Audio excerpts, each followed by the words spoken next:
Bonjour et bienvenue dans ce podcast qui donne la parole à des brasseurs, amateurs ou professionnels, débutants ou experts qui nous racontent leurs débuts, leur parcours, leurs galères, leurs succès et aussi leur actu. Moi c'est Aurélie. Et moi Karine. Notre idée, partir à la rencontre des passionnés du brassage, écouter leurs histoires, partager des conseils et astuces pour t'aider à progresser dans le brassage de bière chez toi. Si ce podcast te plaît, n'hésite surtout pas à en parler autour de toi, à partager. Le bouche à oreille est encore le meilleur moyen de faire connaître ce petit projet. Retrouve-nous sur notre blog commentbrassersabière.fr et aussi sur les réseaux sociaux. Toutes les notes, les liens et les photos de cet épisode sont dispo sur notre blog. Pour ce second épisode, nous avons rencontré Éloi de la brasserie La Loupiote installée à Irigny près de Lyon. Le premier brassin officiel de La Loupiote est sorti en mars 2018. Un grand merci à lui pour son accueil. Bonne écoute. Depuis combien de temps cette brasserie existe ? Officiellement, on a fondé l'entreprise en août 2017, mais on a fait notre premier brassin fin mars 2018. Et on a commencé la commercialisation à plus grande échelle début septembre 2018. Alors vous êtes combien dans la brasserie ? On est deux. Deux avec un rôle opérationnel. Donc il y a Donatien qui est gérant et responsable commercial et un peu administratif. Et moi, Éloi, donc brasseur, responsable de production et de maintenance et un peu d'administratif aussi. Toi, tes études, tu as fait quoi avant la brasserie ? Moi j'ai fait un bac S suivi d'une école d'ingénieur. J'ai fait l'INSA de Lyon avec prépa intégrée où j'ai fait la spécialisation génie industriel. Donc plutôt axé sur les sciences humaines, le management et on va dire sur la partie technique, c'est plus sur les lignes de production, l'optimisation des performances, des procédés industriels, etc. T'es rentré dans la brasserie juste à la fin de tes études ? Pas du tout. En fait, moi, j'ai pas commencé par le brassage amateur. Ouais. Je suis pas venu à la bière par passion de la bière. Je suis venu à la bière par passion du montage de projet, de l'entrepreneuriat. Okay. J'ai fait mon stage de fin d'études ainsi que mon premier contrat de travail à Paris dans une entreprise corse qui s'appelle Corsica Sol. La mentalité de l'entreprise ne me correspondait pas forcément. Du coup, je suis parti, j'ai voyagé un petit peu et quand je suis revenu, j'avais envie de faire quelque chose de plus terre à terre, d'un petit peu plus proche du client final. Puis aussi une envie de légèreté, de travailler dans le monde de la fête, voilà, de profiter un peu de ma vingtaine, quoi. J'ai cherché et postulé dans des bars qui ont des valeurs humaines, écologiques, sociales et économiques. Une petite dizaine comme ça, et notamment la Fourmilière. Voilà. Donc ça, c'était il y a combien de temps ? Ça, c'était en c'était fin août 2015. Voilà, donc j'ai fait barman chez eux pendant 11 mois, quasiment un an, au cours desquels j'ai été responsable de la carte des bières, en fait. Et puis, ils ont vu aussi mon côté un peu rigueur de mes méthodes de travail, le fait que quand je bossais en cuisine, j'avais un peu tendance à tout réorganiser à ma sauce pour essayer que ce soit plus efficace, pareil au bar.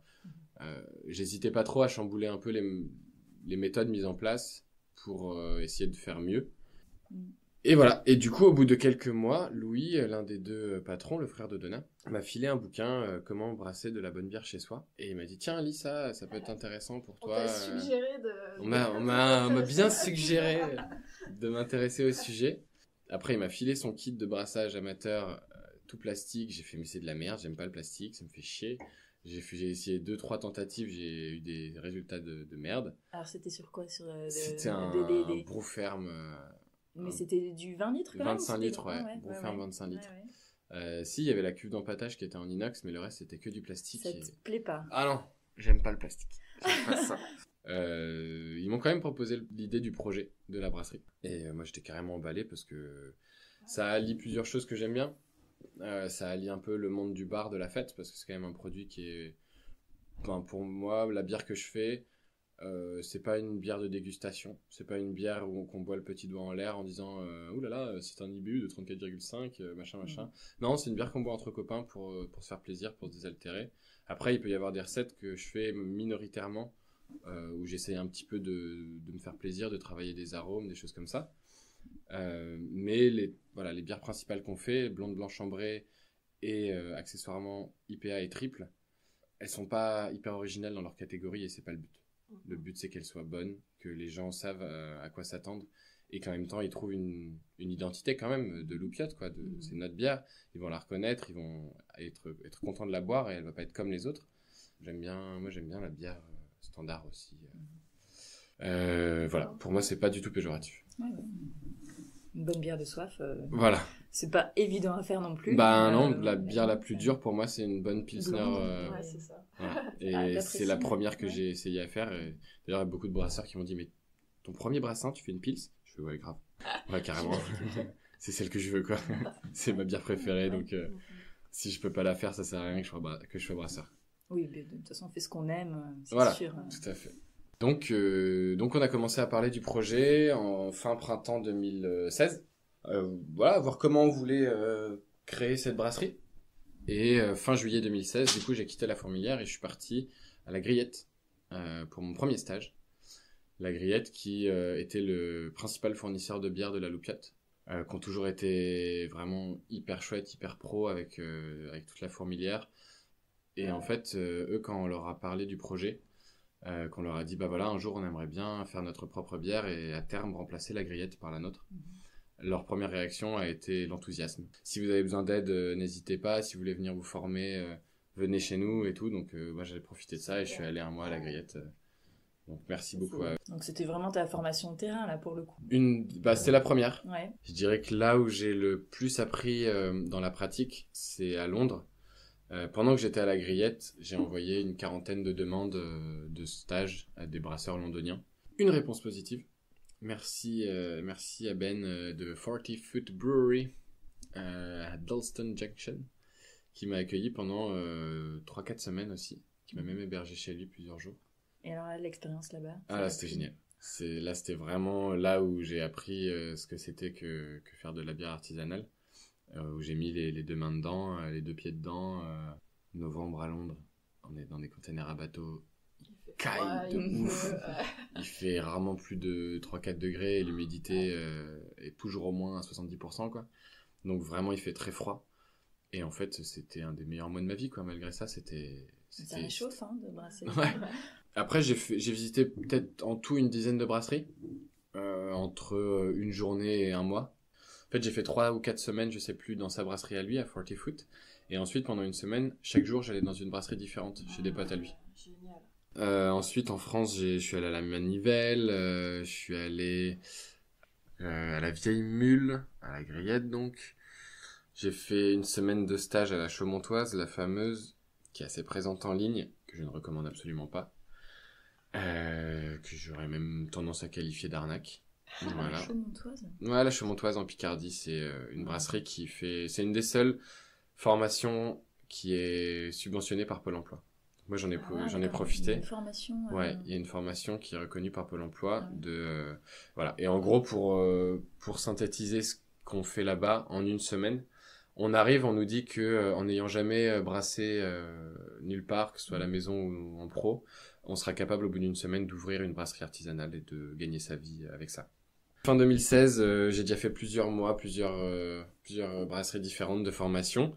On arrive en décembre, janvier, et là on commence à essayer de rendre les choses un peu plus concrètes, de trouver un nom, de trouver une identité visuelle, de trouver, de se positionner vraiment stratégiquement, comment on aborde le marché. Quel type de matos on recherche? Moi, après quelques mois, je suis capable de dire, ok, j'ai plus envie d'un matos comme ça, alors qu'avant, aucune idée. Ouais. Moi-même, je confirme que ce projet m'intéresse, que ce rôle m'intéresse, parce que finalement, je n'y avais jamais trop touché avant.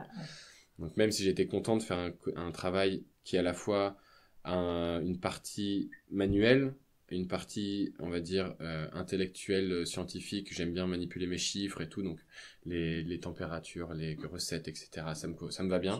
J'aime bien compter, j'aime bien tout ça. Et puis une partie créative, quand même, avec l'aspect recette, justement, l'aspect gastronomique, gustatif, qui n'est pas calculatoire, qui peut être amélioré de façon calculatoire, mais qui, à la base, est quand même... je trouve plus un instinct, quoi, un élan. Moi, de base, que j'adore cuisiner, quand je cuisine, c'est rare que je suive une recette, à part quand je connais vraiment rien du truc. Et là, sur la bière, les 2-3 premières recettes que j'ai faites dans ma vie, je les ai faites en suivant un paragraphe, un texte pris en ligne ou dans un bouquin. Mais c'était vraiment pour comprendre le principe de base. À partir du moment où j'ai compris le fonctionnement global du brassage, je dis bien vraiment global, hein, sans les détails ou quoi, là, j'ai commencé à faire mes propres recettes pour essayer de voir un petit peu... voilà. Et puis pour comprendre, quoi. Pour comprendre qu'est-ce que ça fait de changer du pils par du pale, de changer une levure de haute par une basse fermentation. Qu'est-ce que ça fait de faire exactement la même recette, mais il y en a une, on l'a fait à 62 degrés à l'empâtage, l'autre, on l'a fait à 68. Voilà, il y a plein de paramètres sur lesquels on peut jouer. On peut en changer plusieurs d'un coup, un seul d'un coup. Il y a énormément de choses à faire. Février 2017, on a trouvé le matériel. Sur une annonce en ligne, je cherchais en France et en Europe. Bah, finalement, c'est Terre de Bière à Villefranche, donc pas loin du tout, qui vendait un ensemble, un lot de matériel avec des cuves de brassage, une cuve d'eau chaude, des cuves de fermentation et une cuve d'eau froide pour les réguler en température, une embouteilleuse isobarométrique, une laveuse de fût et un parc de fût assez étendu, un compresseur à air, 12 cuves de 400 litres de service, même si on les utilise pas, elles étaient quand même dedans. Voilà, le tableau électrique avec quelques petits trucs de régulation. Un bon truc assez complet, quoi, on va dire. On avait vraiment un bon kit de démarrage, ouais, tout à fait. Et voilà, et fin mars 2018, premier brassin de Pils. Ouais. Qui a été servi, donc premier service de la Loupiote, le 30 avril 2018 pour les 4 ans de la Fourmilière. La Fourmilière qui est quand même voilà, notre partenaire privilégié et maison mère un peu dans l'idée. Voilà pour la brasserie. Et sur le terrain, alors, comment tu te sens là dans Bah dans là, le absent. brassage Ouais, Pour le quand moment, tu brasses. c'est un peu compliqué. Quand je brasse, je me sens utile. Je me sens à ma place. Ça, c'est déjà la première fois de ma vie où j'ai vraiment l'impression de comprendre pourquoi je viens travailler. Voilà, je suis pas en train de soutenir une cause politique ou sociale ou machin. Voilà, c'est une entreprise, hein, c'est pas une asso ni une coopérative. Mais on fait du local, on fait du bio, on fait de l'artisanal, on essaie de travailler bien, intelligemment. Donc c'est très agréable de travailler avec des produits bio. Malheureusement, bah, ils viennent de la malterie du château. Je dis pas ça malheureusement par rapport à la malterie du château. Ils travaillent très très bien et c'est agréable de bosser avec eux. C'est juste qu'ils sont un peu loin de nous. Si on avait quelqu'un qui bossait aussi bien que la malterie du château en Rhône-Alpes, on bosserait directement avec eux. Aujourd'hui, les malteries qui sont en Rhône-Alpes, elles manquent un peu d'ancienneté. Et moi aussi. Ce qui fait que je me vois mal, pour le moment, réussir à faire les mêmes recettes avec des produits qui sont pas parfaitement stables. Le jour où j'aurai un petit peu plus de recul sur mon process, peut-être que j'arriverai à adapter mes recettes en fonction des lots que je reçois. Voilà. Sinon, dans la brasserie, moi je me sens bien parce que comme je disais, il y a les 3 aspects. Il y a l'aspect travail physique, manuel, travail intellectuel et travail créatif qui fait que je sature pas en fait de mon travail. C'est pas la bière, c'est pas un produit essentiel à la vie humaine, mais c'est quand même vachement chouette. C'est un beau produit. Ouais, c'est un produit qui respire la convivialité, la bonne ambiance, les conneries aussi, hein, possiblement, mais c'est le principe de la fête, quoi. Des fois, on fait les cons et si on le fait bien, et ben c'est chouette. Et au brasseur débutant alors, qu'est-ce que tu pourrais lui dire Ça dépend des caractères, hein. Il y a des personnes qui sont plus méthodiques que d'autres qui sont plus rentre-dedans. Moi, je suis plus rentre-dedans, donc j'ai tendance à... voilà, le premier brassage que j'ai fait, j'avais à peine lu le bouquin et au final, j'ai fait bouillir mon grain. Je croyais que c'était comme ça qu'on faisait. Donc j'ai fait n'importe quoi. Ça me fait une soupe de grains qui n'avait aucun intérêt. Respectez votre rythme et tout, hein, évidemment. Mais ça, c'est pas vraiment un conseil, c'est plus une évidence. Le conseil le plus fort que j'aurais à donner, c'est essayer de faire le plus de choses par vous-même si vraiment vous êtes intéressé par la bière, par le produit, par le process. Si votre but c'est de vous amuser en le faisant et pas juste de montrer à vos potes que vous savez faire une bonne bière, parce que ça sert à rien. Si c'est juste pour les autres, faites-le pour vous d'abord. Faites le plus de choses par vous-même. Essayez de tâtonner, d'essayer de vous planter en fait. Plantez-vous le plus possible parce que comme ça vous identifierez ce qui marche le mieux. Moi j'ai toujours j'ai commencé sur un matos qu'on m'a prêté et que j'ai détesté travailler avec parce que ça me correspondait pas et du coup j'ai fabriqué le mien. J'ai acheté des cuves sur le Bon Coin qui venaient de resto. J'ai commandé un filtre après sur internet mais il était pas à la bonne taille donc j'ai été voir un mec qui bossait le métal et je lui ai demandé s'il pouvait me meuler les bords du filtre pour le mettre à la taille de ma cuve. Pareil, la cuve, elle était en inox, du coup, j'arrivais pas à la percer avec ma petite perceuse à la maison, donc j'ai demandé à ce gars-là s'il pouvait me faire un trou. On a discuté, il m'a donné des conseils. Ensuite, voilà, je suis allé à Leroy Merlin, j'ai acheté mon petit robinet pour pouvoir soutirer de ma cuve. J'ai acheté des tuyaux sur internet, des raccords ici, des trucs là, des bidules. Bah ouais, ça m'a pris du temps, et c'était même pas forcément plus économe qu'autre chose de faire mon matos. N'empêche qu'à la fin, quand mon matos il est fait, je connais 100% de son fonctionnement. Je suis capable d'intervenir à tous les niveaux et de réparer, d'améliorer tout le temps.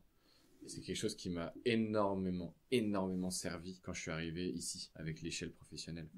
De comprendre le principe à tous les niveaux de la bière. Si jamais un jour vous avez envie de faire de la bière en pro, et ben ça vous servira évidemment. Mais voilà, soyez bricoleurs, n'ayez pas peur de tenter des trucs, de vous planter. C'est la meilleure partie en fait. C'est la plus formatrice. T'as cherché de l'aide sur internet, Ouais, dans les bouquins, un peu, ouais. J'ai commencé, comme je disais, par le bouquin Comment brasser de la bonne bière chez soi. Et puis après, j'ai été voir un peu sur brassageamateur.com, sur des sites anglophones, sur d'autres sites français, je sais plus trop. Enfin, moi, je suis vraiment très Google est ton ami, donc je pose ma question par mot-clé et je trouve la réponse. Ouais. Tu faisais du 30 litres alors à la maison? Ouais. Jusqu'à 50. Ouais. J'avais acheté des cuves d'empâtage de 70, cuves d'ébullition de 80. Et je pouvais aller jusqu'à 50 litres. Faire du 25, c'était pas un problème, mais j'ai des grosses pertes dans mon matos à la maison. Parce qu'en fait, en bas, les angles sont très arrondis, les angles des cuves. Mon geste mimé n'est pas visible à l'enregistrement. Mais du coup, j'étais obligé de mettre mon robinet de soutirage assez haut sur la cuve. Et du coup, sur ma cuve d'ébullition, j'ai 9 litres de perdu à chaque fois. C'est beaucoup. Donc, c'est pas forcément gênant pour des tests de recettes. Mais je préfère perdre 9 litres sur un 50 litres que 9 litres sur un 25. C'est pas la même proportion, quoi. Donc, je fais surtout du 50 litres. Et ça a aussi l'avantage, le 50 litres, comme mes fermenteurs en plastique, pour le coup, sont de 25 litres. De pouvoir séparer en deux et de faire deux choses différentes sur les deux fermenteurs. Donc, en gros, il y a deux choses à faire principalement, parce que j'avais pas de régulation de température. C'est différents tests de levure et différents tests de dry hopping si on fait du dry hopping. Ouais. Et aujourd'hui, il y a une recette dont tu es fier? J'ai sorti une blanche au café, par exemple. J'étais très content, elle correspondait exactement à ce que je voulais faire. Mais elle a énormément surpris les gens, elle a beaucoup plu et elle a beaucoup dérangé. Parce que c'est une bière très spécial. On est avec des torréfacteurs de café, donc forcément, on a fait la matière première que on a fait un cold brew de café, donc une extraction à froid pendant 16 heures, je crois, du café moulu dans l'eau, simplement, dans l'eau froide. Donc extraction à froid, ça veut dire plus grande conservation des arômes, bien évidemment. Filtration assez grossière de ce cold brew. Je fais chauffer ça pendant 20 minutes à 60 degrés pour désinfecter. Et j'ai balancé ça dans ma bière juste avant enfutage. Une sorte de dry hopping au café. Et directement liquide. Donc ça me permet de pas avoir à refiltrer derrière, etc. Et j'ai fait une refermentation en fût. Et j'étais trop content moi de ma petite bière qui avait vraiment... J'ai fait une blanche 50% café, 50% pils, très peu houblonnée. Pour donner le maximum de place au café. Et ça a super bien marché. Mais alors les gens étaient choqués quoi. Et tu leur vends blanche au café, ils s'attendent à un truc un peu stout ou alors plutôt justement blanche avec un tout petit arôme de café.